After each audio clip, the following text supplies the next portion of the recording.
চড়ক উৎসবে DJ mic বাজানো নিয়ে দুই গোষ্ঠীর মধ্যে সংঘর্ষ, প্রাণ হারালেন বছর 60-এর এক ব্যক্তি। পশ্চিম মেদিনীপুর জেলার গড়বেতায় দুলেপাড়ায় বহু বছর ধরে হয়ে আসছে চড়ক উৎসব। রবিবার রাতে এই চড়কে গ্রামের দুই পাড়ার মধ্যে ডিজে মাইক বাজানো নিয়ে অশান্তির সৃষ্টি হয়। প্রতি বছরই নাকি চড়ক বা গাজনকে ঘিরে দুই পাড়ার মধ্যে অশান্তি লেগেই থাকে। সেই অশান্তিরই বলি হলেন এই চড়ক উৎসবের দায়িত্বে থাকা ক্লাবের সম্পাদক।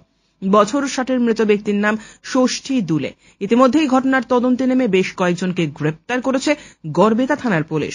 মৃতের পরিবার এবং স্থানীয় সূত্রে খবর, রবিবার রাত 11:30 নাগাদ গড়বেতা দুলেপাড়ায় দুই গোষ্ঠীর মধ্যে ডিজে মাইক বাজানোকে কেন্দ্র করে অশান্তি বাধে।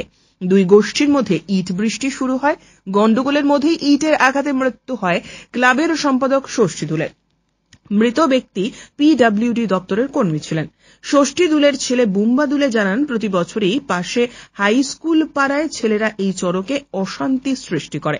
এবারেও প্রায় 60 থেকে 70 জন ছেলে এসে অশান্তির সৃষ্টি করে এবং ইট পাথর ছুঁড়তে থাকে। আর এই ইটের আঘাতেই তার বাবার মৃত্যু হয়েছে বলে জানায় সে। সোমবার মৃত ষষ্ঠী দুলের দেহ ময়না তদন্তের জন্য মেদিনীপুর মেডিকেল কলেজ হাসপাতালে নিয়ে আসে গড়বেতা থানার পুলিশ।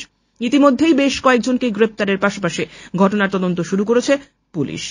পূজা হচ্ছিল, তো ওইখানে ডিজে বক্স চলছিল। প্রতি বছরই এরকম অনুষ্ঠান হয়। প্রতি বছর ওই পাড়ার ছেলেরা এসে আমাদের প্রোগ্রাম নষ্ট করার চেষ্টা করে। এর আগের 2 বছর আগে আরো 7 জনের মাথা ফাটিয়েছিল, তখন পুলিশ কোনো স্টেপ নেয়নি।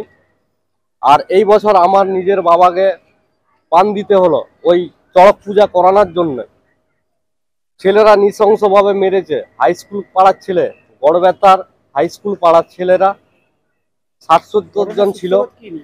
সূত্রপাত ডিজে বক্স বাজার জন্য। ওরা নাচ করতে করতে আমাদের ছেলেদের গায়ে লেগে ঝামেলা পাকাচ্ছিল। তো ওই টাইমে ঝামেলা হয়েছিল, আর বাবা তার মধ্যে ঢুকে গেছিল, পাথর ছুঁড়ে মেরেছে নৃশংসভাবে। পুলিশকে কালকে রাতে রিপোর্ট করা হয়েছে। রাতের মধ্যে 8 জনকে তুলেছে। আরো এখনো 62 জন বাকি আছে। আমি চাই পুরো একবারে সবকে তুলতে।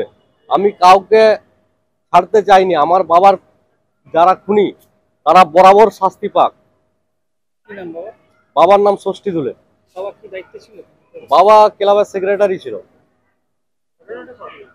ঘটনাটা কালকে রাতে হয়েছে 11:40-এ।